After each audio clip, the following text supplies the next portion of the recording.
नमस्कार साथियों, स्वागत है आप सभी का एससीटी एकेडमी पर। अभी हम लोग चर्चा करेंगे 1 जनवरी 2022 के सीटीटी फर्स्ट पेपर की ईवीएस और हिंदी विषय का। तो चलते हैं हम लोग बिना समय गवाए प्रश्नों की तरफ। सीडीपी और मैथ का डिस्कशन जो लोग अभी तक नहीं देखे हैं वो चैनल के प्लेलिस्ट पे जाकर वीडियो को देख लेंगे। ये हमारा स्टार्ट होता है ईवीएस। ईवीएस का पहला प्रश्न है, निम्नलिखित में से सही कथन चुनिए। कोई वयस्क हाथी एक दिन में 2 क्विंटल से भी अधिक हरे पत्ते और झाड़ियां खा सकता है। गलत है। नेक्स्ट ऑप्शन है, यहां तक कि 3 महीने की आयु के हाथी के बच्चे का भार सामान्यतः लगभग 200 केजी होता है। बिल्कुल सही है। अगला आपका, अत्यधिक भारी होने के कारण अधिकांश हाथी बहुत ज़्यादा आराम करना पसंद करते हैं। हाथी मात्र 2 से 4 घंटा सोता है। अधिकांश हाथी एक दिन में 9 से 10 घंटा सोता है। बिल्कुल गलत है। आपका सही उत्तर है ऑप्शन नंबर 2। चलते हैं अगले प्रश्न पे। अगला प्रश्न है, कोई छात्र ए पर है और बी पर पहुंचना चाहता है। इसके लिए पहले ओ पर जाता है जो ए के ठीक उत्तर में 120 मीटर दूरी पर है। फिर ओ से बी ठीक पश्चिम दिशा में 50 मीटर दूरी तय करके पहुंचता है। ए की बी से दूरी तथा बी के सापेक्ष ए की दिशा क्रमशः क्या है? इसका सही उत्तर हो जाएगा आपका 130 मीटर दक्षिण पूर्व। जब आप बनाएंगे तो पता चलेगा। आगे चलते हैं। कक्षा 4 के विद्यार्थियों को थीम आश्रय के लिए कौन सी युक्ति पूछताछ को प्रोत्साहित करती है? देश के विभिन्न आश्रयों पर एक पावर पॉइंट प्रस्तुति दिखाना, विद्यार्थियों को विभिन्न प्रकार के घरों के चित्र एकत्र करने के लिए कहना, विभिन्न मकान निर्माण स्थलों पर जाने के उपरांत विद्यार्थियों को अपने अनुभवों को सुनाने के लिए कहना। देखिए, अनुभव आपका एक पॉजिटिव पॉइंट है। आपका ऑप्शन नंबर हो जाएगा 3। चलते हैं आगे। पॉजिटिव प्रश्न ही था हमारा। नई शिक्षा नीति 2020 के अनुसार प्राथमिक कक्षाओं के लिए निम्न में से क्या स्तर होगा? आरंभिक स्तर, मध्य स्तर, बुनियादी स्तर। आपका सही उत्तर है आरंभिक स्तर और बुनियादी स्तर, ऑप्शन नंबर 3। देखते हैं अगले प्रश्न को। अगला प्रश्न है, माउंट एवरेस्ट की चोटी है 8990 मीटर, 8950 मीटर, 8600 मीटर, 8850 मीटर। इसका सही उत्तर है 8850 मीटर। चलते हैं अगले प्रश्न पे। टूटता तारा होता है, टूटता तारा आपका उल्का होता है। उल्का सामान्य सा प्रश्न है, सभी को पता है। अगला है, प्राथमिक कक्षाओं का पर्यावरण अध्ययन वह विषय क्षेत्र है जिसमें एकीकरण है विज्ञान और सामाजिक विज्ञान के संप्रत्ययों एवं मुद्दों का, विज्ञान एवं पर्यावरणीय शिक्षा के संप्रत्ययों एवं मुद्दों का, सामाजिक विज्ञान के संप्रत्ययों एवं मुद्दों का, विज्ञान, सामाजिक विज्ञान और पर्यावरणीय शिक्षा के संप्रत्यय एवं मुद्दों का। तो आपका सही ऑप्शन हो जाएगा ऑप्शन नंबर 4, विज्ञान, सामाजिक विज्ञान एवं पर्यावरणीय शिक्षा के संप्रत्ययों एवं मुद्दों का। देखते हैं अगले प्रश्न को। अगला प्रश्न है, एक समूह को चुनिए जिसका प्रयोग पुनः चक्रण के पश्चात किया जा सकता है। लोहे की कीलें, कांच की बोतल, स्टील मग, गत्ते का डब्बा। नेक्स्ट है, चमड़े का बैग, लकड़ी का मेज, प्लास्टिक नहीं होगा, पॉलिथीन बैग ये भी नहीं होगा, चादरें, समाचार पत्र, प्लास्टिक, जिसमें भी प्लास्टिक है वो नहीं होगा। आपका सही उत्तर हो जाएगा ऑप्शन नंबर 1, लोहे की कीलें, कांच की बोतल, स्टील मग, गत्ते का डब्बा। चलते हैं अगले प्रश्न पे। 3 राज्यों का वह समूह जिनके किसी किनारे पर बंगाल की खाड़ी है। केरल आपका अरब सागर में है, यह नहीं होगा। आंध्र प्रदेश, महाराष्ट्र भी आपका अरब सागर में है, यह भी आपका नहीं होगा। अगला है, ओडिशा, आंध्र प्रदेश और तमिलनाडु। बिल्कुल आपका सही उत्तर है ऑप्शन नंबर 3। बढ़ते हैं अगले प्रश्न पे। अगला प्रश्न है, किसी सभा में अपना परिचय देते समय किसी छात्र के कथन पर विचार कीजिए। मैं जिस जगह से आया हूं वहां के अधिकतर लोग सरसों के तेल में बनी मछली खाना पसंद करते हैं। यह छात्र किस जगह से आया हो सकता है? बार बार रिपीट हो रहा है प्रश्न। कश्मीर सही उत्तर है इसका। आगे चलते हैं। मान लीजिए आप मध्य प्रदेश में है। इस राज्य के सापेक्ष किस दिशा में हमारे देश के सर्वाधिक घने जंगल है? उत्तर पश्चिम, उत्तर पूर्व, दक्षिण पश्चिम, ठीक उत्तर। हमारे देश का जो सर्वाधिक घना जंगल है वो आपका Jim Corbett national park Uttarakhand में है, जो मध्य प्रदेश के ठीक उत्तर में पड़ता है। चलते हैं अगले प्रश्न पे। अगला प्रश्न है, विद्यार्थियों द्वारा पर्यावरण अध्ययन के सीखने का गत्यात्मक, समग्र तथा अनुभवात्मक प्रकृति का उत्तम आकलन किया जा सकता है विश्वसनीय आकलन युक्तियों द्वारा, क्रम निर्धारण मापनी द्वारा, पेन पेपर परीक्षा द्वारा, मौखिक परीक्षा द्वारा। आपका सही उत्तर हो जाएगा विश्वसनीय आकलन युक्तियों द्वारा। देखते हैं अगले प्रश्न को। अगला प्रश्न है, निम्नलिखित का मिलान कीजिए। छोले भटूरे आपका पंजाब का है, नारियल डली करी के साथ उबला टेपियोका आपका केरल का हो जाएगा, सरसों के तेल में बनी मछली कश्मीर, नारियल के तेल में बनी पकी मछली गोवा। देखते हैं आपका सही उत्तर इसका हो जाएगा ऑप्शन नंबर 1। चलते हैं अगले प्रश्न पे। अगला प्रश्न है, थीम परिवार तथा मित्र में निम्न में से कौन सा उप थीम है, उप विषय है। हमारा आश्रय, हमारा थीम है कार्य और खेल, ये आपका उप थीम है। सही उत्तर आपका हो जाएगा कार्य और खेल। भोजन एवं जल, यह भी आपका थीम है, चीजें जो हम बनाते हैं और करते हैं, यह भी आपका थीम है। उप थीम हो गया कार्य और खेल। चलते हैं आगे। अगला है, स्लॉथ के विषय में निम्नलिखित में से सही कथन चुनिए। स्लॉथ चिंपैंजी जैसा, बिल्कुल नहीं, भालू जैसा। हाँ, स्लॉथ भालू जैसे दिखते हैं और दिन के लगभग 17 घंटे वृक्ष की शाखा पर उल्टे सिर लटकाकर सोते हैं। बिल्कुल सही ऑप्शन है आपका यह। चलते हैं आगे। अगला क्वेश्चन है, you have to assess your students EVS projects and give them quick feedback, which assessment tool will you choose. इसका सही उत्तर हो जाएगा आपका ऑप्शन नंबर 3, रेटिंग स्केल। देखते हैं आगे। शिक्षिका ने अपने विद्यार्थियों को भोजन के रूप में ग्रहण किए जाने वाले पौधों के विभिन्न भागों जैसे जड़, तना एवं पुष्पों के नाम जानने के लिए अपने परिवार के सदस्यों से परामर्श करने के लिए कहा। इस क्रियाकलाप में अभिकल्पना की गई है अनुभवात्मक सीखने को प्रोत्साहित करने के लिए, विद्यार्थियों को भोजन के विषय में खुले मन से खोज करने के लिए अनुमति देना, पाठ को अधिक आनंददायी और रुचिपूर्ण बनाने के लिए, भोजन से संबंधित सब प्रत्ययों के सीखने को प्रोत्साहित करने के लिए। बिल्कुल सही आपका ऑप्शन नंबर 4। देखते हैं अगले प्रश्न को। अगला प्रश्न है, अपनी कक्षा 4 के पर्यावरण अध्यक्ष के विद्यार्थियों के रचनात्मक आकलन के लिए उपयुक्त कार्य का चुनाव कीजिए। जो वस्तुएं डूबती और तैरती है उनकी सूची याद करना। याद करना एक नेगेटिव है, नहीं होगा आपका। डूबने और तैरने की प्रक्रिया का अवलोकन करने के लिए क्रियाकलाप करना, यह हो सकता है। तैरने और डूबने की परिभाषा की व्याख्या करना, यह भी नेगेटिव है, यह भी नहीं होगा आपका। तैरने और डूबने के पाठ पर प्रश्न उत्तर लिखना, आपका सही उत्तर हो जाएगा ऑप्शन नंबर 2, डूबने और तैरने की प्रक्रिया का अवलोकन करने के लिए क्रियाकलाप करना। अगला प्रश्न है, दृष्टिबाधित विद्यार्थियों को पर्यावरण अध्ययन पढ़ाने के लिए निम्न में से कौन सी युक्ति सर्वाधिक उपयुक्त है। किसी भी कार्य को भागों में बांटें और प्रत्येक भाग को अलग पढ़ाएं। नेक्स्ट है, कक्षा में मिश्रित सहपाठी समूह बनाएं। किसी कार्य को पूरा करने के लिए अधिक समय दें। स्पर्शी शिक्षण अधिगम सामग्री का अधिक उपयोग करें। दृष्टिबाधित छात्र के लिए यह सबसे ज्यादा उपयुक्त होगा, स्पर्शी शिक्षण अधिगम सामग्री। देखते हैं अगले प्रश्न को। कक्षा 5 की पाठ्य पुस्तक में दिए गए गोलकुंडा किले के मानचित्र हैं। इस प्रश्न के सीधे उत्तर पे हम लोग चलते हैं। इसका सही उत्तर होगा 1.177 किलोमीटर। चलते हैं आगे। निम्न में से प्राथमिक स्तर के पर्यावरण अध्ययन का क्या उद्देश्य है। स्थानीय उपलब्ध सामग्रियों से सरल प्रारूपों का विकास करना, विद्यार्थियों को उच्च प्राथमिक विज्ञान संप्रत्ययों के लिए क्रमिक रूप से तैयार करना, विद्यार्थियों को उनके आस पड़ोस में उपलब्ध व्यावसायिक विकल्पों की ओर अभिमुख करना, लैंगिक भेदभाव से संबंधित मुद्दों पर सीखने वालों को संवेदनशील बनाना। आपका जो सही उत्तर है वो हो जाएगा ऑप्शन नंबर 1। बढ़ते हैं अगले प्रश्न पे।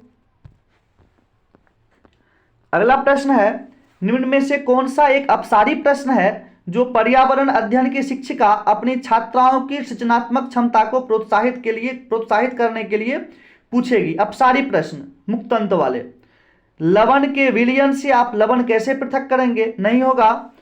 मृदा मृदा में प्याज के बीजों को बोने से लेकर फसल काटने तक के चरण कौन से हैं, ये भी नहीं होगा, ये सब आपका अभिसारी है। पत्तियों का रंग हरा क्यों होता है, यह भी आपका नहीं होगा। दिल्ली जैसे शहरों में वायु प्रदूषण को कम करने के लिए आप क्या कदम उठाएंगे, यह बिल्कुल आपका एक अपसारी चिंतन का प्रश्न है।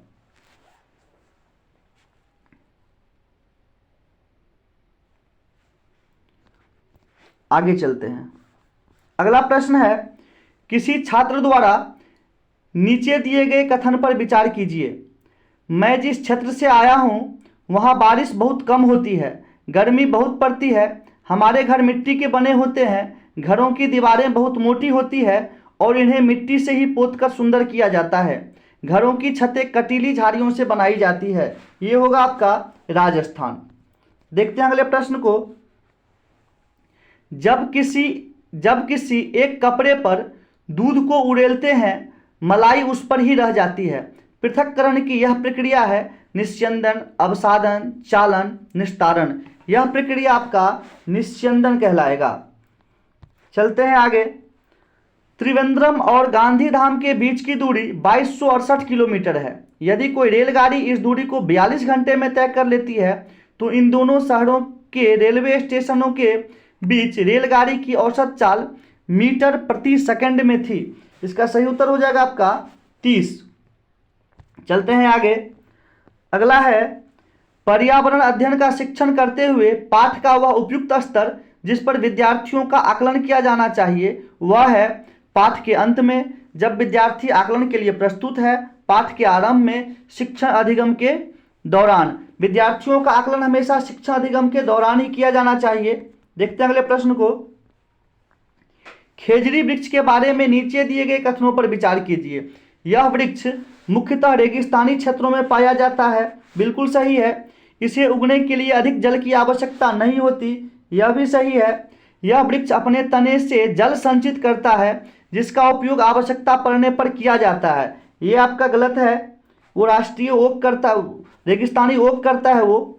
इस वृक्ष की छाल का उपयोग दवाइयों को बनाने में होता है तथा इसकी लकड़ी पर कीटों का प्रभाव नहीं पड़ता है। बिल्कुल सही है, आपका डी भी सही है। इस वृक्ष में बहुत कम पत्तियां होती है, नहीं, इसमें पत्तियां होती है, इसके छांव में बच्चे खेलते हैं।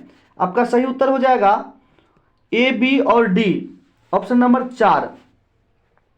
बढ़ते हैं नेक्स्ट प्रश्न पे।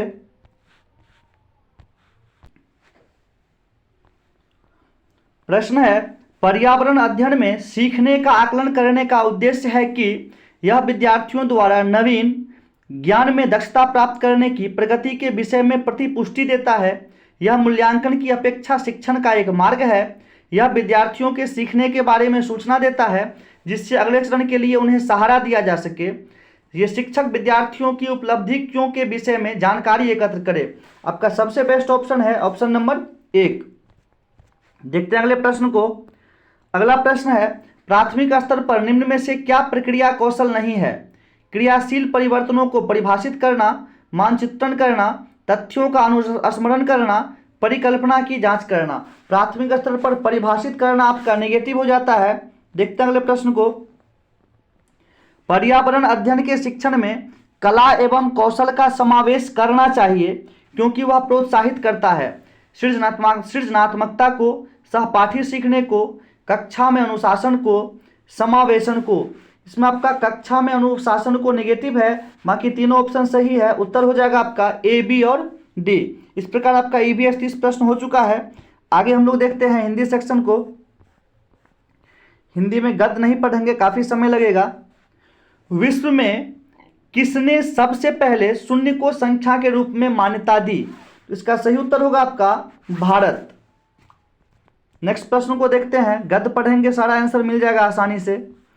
संख्याओं के संदर्भ में कौन सी अवधारणा समझानी सबसे कठिन है? शून्य सबसे बड़ी संख्या है, शून्य एक से बड़ा है, शून्य एक से छोटा है, शून्य जोड़ा जा सकता है। इसका सही उत्तर होगा शून्य एक से छोटा है। देखते हैं अगले प्रश्न को। अगला प्रश्न है, स्वतंत्र का संधि विच्छेद है। सुजोड़ तंत्र, बिल्कुल इजी प्रश्न है आपका, सुजोड़ तंत्र। देखते हैं अगले प्रश्न को।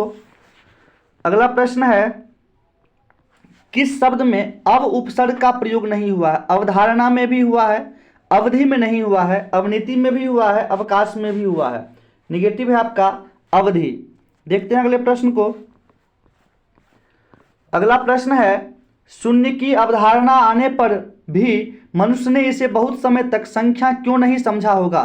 मूर्त चीजों से शून्य की संबद्धता न होना, सभी वैज्ञानिकों द्वारा इसे मान्यता न देना, पशुओं द्वारा इसकी समझ रख पाना, इसका प्रकृति प्रदत्त न होना। इसका सही उत्तर हो जाएगा आपका ऑप्शन नंबर 1, मूर्त चीजों से शून्य की संबद्धता न होना। अगले प्रश्न को देखते हैं।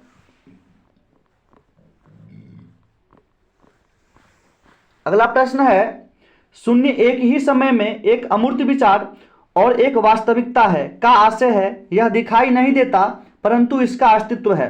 संख्याओं में महत्वहीन स्थान धारक है। यह दिखाई देता है पर इसे किसी शब्द में सुन नहीं सकते हैं। यह अदृश्य है पर इसे सुन सकते हैं। आपका सही उत्तर होगा, यह दिखाई नहीं देता परंतु इसका अस्तित्व है। अगला प्रश्न है हमारा, शून्य के बारे में कौन सा वाक्य सही है?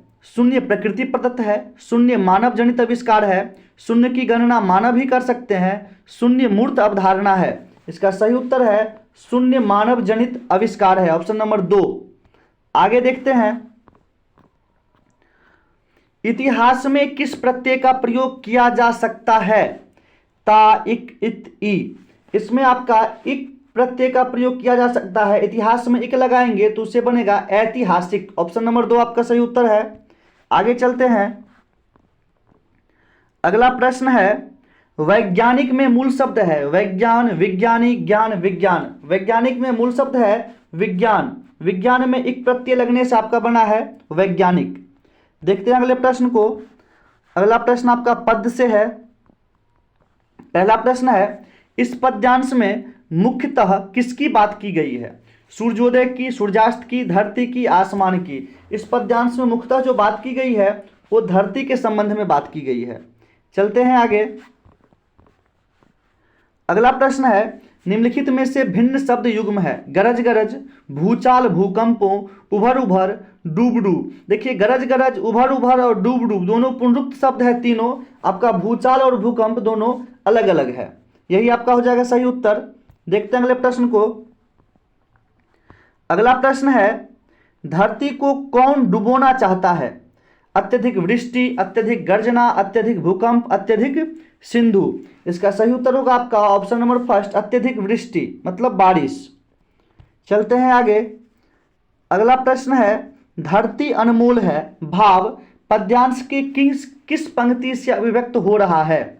सूर्योदय सूर्यास्त असंख्यों, उभर उभर कर आई है ऊपर, मोल नहीं ले पाए इसको, यह मिट ना सकी है। तो इसका सही उत्तर हो जाएगा ऑप्शन नंबर 3, मोल नहीं ले पाए इसको। देखते हैं अगले प्रश्न को। अगला प्रश्न है, सिंधु का पर्यायवाची शब्द नहीं है। सिंधु का उदधि, सागर, जलधि पर्याय है, नहीं है आपका जलद। जलद का मतलब बादल या मेघ होता है। देखते हैं अगले प्रश्न को। अगला प्रश्न है, धरती पर आने वाले संकटों के लिए उपयुक्त शब्द नहीं है। प्रलय, भूचाल, भूकंप, सिंधु। इसमें आपका सही उत्तर हो जाएगा सिंधु। प्रलय, भूचाल, भूकंप संकट का सूचक है। आगे देखते हैं, आपका गद्य पद खत्म हुआ। आगे शिक्षण का प्रश्न है, मान्यताओं का वह समूह जो इस बात की व्याख्या करता है कि भाषा संरचनाओं या नियमों का समूह है, किस रूप में जाना जाता है? संप्रेषणात्मक उपागम, अंतःक्रियात्मक उपागम, संरचनात्मक उपागम, निवेश उपागम। सही उत्तर हो जाएगा आपका ऑप्शन नंबर 3, संरचनात्मक उपागम। देखते हैं अगले प्रश्न को। अगला प्रश्न है, इनमें से कौन से बहुभाषावाद के लाभ हो सकते हैं? समृद्ध शब्दावली और प्रभावशाली भाषण, अन्य संस्कृतियों के प्रति सहिष्णुता और सम्मान, सीमित रोजगार के अवसर, पारिभाषिक जागरूकता। इसमें रोजगार के अवसर का कोई उद्देश्य नहीं होता है। सही उत्तर हो जाएगा 1, 2 और 4। चलते हैं अगले प्रश्न पे। अगला प्रश्न है, यदि शिक्षक विद्यार्थियों को शब्दावली सीखने में मदद करना चाहते हैं तो निम्नलिखित में से कौन सा तरीका सबसे प्रभावशाली होगा? कहानियों और चित्रों का प्रयोग, दोहराव का प्रयोग, लिखित अभ्यास का प्रयोग, पाठ्य पुस्तकों का प्रयोग। सबसे अच्छा तरीका है कहानियों और चित्रों का प्रयोग, ऑप्शन नंबर 1। चलते हैं आगे। शिशुओं में भाषा के विकास के संबंध में कथन अ और ब पर विचार करें। कथन अ, शैशवावस्था से बच्चे की वाक नली एक वयस्क मानव की तुलना में जानवर की तरह अधिक होती है। गलत है यह। 6 से 12 महीने के दौरान एक बच्ची तरह तरह के बबलाना और दोहराव वाले बबलाना में संलग्न है। यह आपका सही है। आपका सही उत्तर हो जाएगा अ गलत है और ब सही है, ऑप्शन नंबर 2। देखते हैं अगले प्रश्न को। अगला प्रश्न है, समूह प्रस्तुति के दौरान यदि किसी विद्यार्थी के द्वारा अनुचित व्यवहार प्रदर्शित किया जाता है तब एक अध्यापक होने के नाते आप क्या करना चाहेंगे? समूची कक्षा के सामने उस पर चिल्लाएंगे, उससे बात करेंगे, उसे सभी के सामने बात करेंगे, उसे कुछ नहीं कहेंगे और उसके स्व अनुशासित होने की अपेक्षा करेंगे? इसका सही उत्तर होगा उससे बात करेंगे। देखते हैं अगले प्रश्न को। अगला प्रश्न है, भाषा विज्ञान की कौन सी शाखा संदर्भ में भाषा से जुड़ी है? अर्थ विज्ञान, उपयोगिता विज्ञान, आकृति विज्ञान, स्वर विज्ञान। इसका सही उत्तर होगा आपका स्वर विज्ञान। देखते हैं अगले प्रश्न को। संप्रेषणात्मक भाषा शिक्षण के संबंध में कथन अ और ब पर विचार करें। शिक्षक की भूमिका सामान्यतः वाचन के लिए मॉडल होने के बजाय एक संसाधक या मॉनिटर की है। बिल्कुल सही है। शिक्षार्थियों को सीखने के व्यक्तिवादी उपागम के आधार पर कक्षा की गतिविधियों में भाग लेना पड़ता है। ये भी सही है। दोनों ऑप्शन आपका सही है, अर्थात सही उत्तर हो जाएगा ऑप्शन नंबर 3। अ और ब दोनों सही है। अगले प्रश्न को देखते हैं। अगला प्रश्न है, किसी पाठ्य सामग्री से कोई विशिष्ट सूचना निकालने के उद्देश्य से उस पाठ्य सामग्री के किसी अंश को बारीकी और गहनता के साथ पढ़ने का कौशल कौन सा अवबोधन कहलाता है? अनुमानिक, वैश्विक, स्थानीय और लेन देन। इसका सही उत्तर होगा आपका ऑप्शन नंबर 4, लेन देन। सूचना वहां से हम ग्रहण कर रहे हैं। बोली के संबंध में कथन अ और ब पर विचार करें। किसी देश के एक हिस्से में बोली जाने वाली विविध भाषाओं में से एक प्रकार जो क्षेत्रीय बोली के रूप में जानी जाती है। बिल्कुल सही है। एक समान शैक्षिक पृष्ठभूमि वाले लोगों द्वारा विविध प्रकार की उपयोग की जाने वाली भाषा में से एक प्रकार की बोली के रूप में जानी जाती है। यह गलत है। आपका पहला ऑप्शन हो जाएगा अ सही है और ब गलत है। देखते हैं अगले प्रश्न को। अगला प्रश्न है, बहुभाषावाद शिक्षा का एक ऐसा संसाधन है जिसका उद्देश्य है शिक्षण अधिगम के लिए शिक्षार्थियों की भाषाओं का उपयोग करना, शिक्षार्थियों को यथासंभव अधिक से अधिक भाषाएं सिखाना, शिक्षण अधिगम के लिए शास्त्रीय भाषाओं का उपयोग करना, नौकरियों के लिए, नौकरी तो पहले ही नहीं होगा, आपका सही उत्तर हो जाएगा ऑप्शन नंबर 1, शिक्षण अधिगम के लिए शिक्षार्थियों की भाषाओं का उपयोग करना। देखते हैं अगले प्रश्न को। अगला प्रश्न है, बहुबुद्धि के सिद्धांत के संदर्भों में निम्नलिखित में से कौन सी बुद्धि भाषा से संबंधित है? प्रवाह सटीकता बुद्धि, भाषाई मौखिक बुद्धि, शब्दावली व्याकरण बुद्धि, दृश्यात्मक स्थानिक बुद्धि। आपका सही उत्तर हो जाएगा दृश्यात्मक स्थानिक बुद्धि। अगला प्रश्न है, वाइगोत्स्की के अनुसार जब कोई बच्चा भाषा की मदद से अपने स्वयं के कार्यों को निर्देशित करता है लेकिन वह भाषा दूसरों के लिए श्रव्य नहीं है, उसके वाचन को क्या कहेंगे? वो होगा आपका निजी भाषण। देखते हैं अगले प्रश्न को। अगला प्रश्न है, समूह वाद विवाद में भाग लेने के लिए भाषा शिक्षक एक शर्त रखता है कि समूह में 4 विद्यार्थी कनिष्ठ वर्ग से तथा 1 विद्यार्थी वरिष्ठ वर्ग से होना चाहिए जो आवश्यकता पड़ने पर कनिष्ठों की सहायता कर सके। समूह निर्माण का यह विचार किसके सिद्धांत पर आधारित है? पियाजे का सिद्धांत, वाइगोत्स्की का सिद्धांत, ब्लूमफील्ड का सिद्धांत, क्रेसन का सिद्धांत। सबको शामिल कर रहा है। ये हो जाएगा आपका वाइगोत्स्की का सिद्धांत, ऑप्शन नंबर 2। देखते हैं अगले प्रश्न को। अगला प्रश्न है, पत्नी से जल्दी करो हमें देर हो जाएगी, सहकर्मी से जाने का समय हो गया है हमें बैठक के लिए देर हो जाएगी, वरिष्ठ नियोक्ता से महोदय शाम के 4 बज गए हैं और बैठक 4:15 बजे है, क्या अब हमें चलना नहीं चाहिए? भाषण में इस भिन्नता को किस रूप में जाना जाता है? शुद्धतावादी, स्तर भिन्नता, रजिस्टर, मुहावरेदार। इसका सही उत्तर हो जाएगा आपका स्तर भिन्नता। चलते हैं आगे। अगला प्रश्न है, एक बोली मानक बोली का दर्जा पाने के लिए निम्नलिखित चरणों से गुजरती है। इसका सही उत्तर हो जाएगा ऑप्शन नंबर 4, चयन, स्वीकृति, संहिताकरण और उद्देश्यों का निर्धारण। इस प्रकार से आपका सीडीपी और ईवीएस और हिंदी का खत्म हुआ। सीडीपी और मैथ का पहले ही हो चुका है, अर्थात 1 जनवरी का आपका 120 क्वेश्चन का डिस्कशन हो चुका है। उम्मीद करता हूं यह वीडियो आप लोग को पसंद आया होगा। पसंद आया तो वीडियो को लाइक, शेयर और सब्सक्राइब करें। तो मिलते हैं नेक्स्ट वीडियो में, तब तक के लिए धन्यवाद। जय हिंद।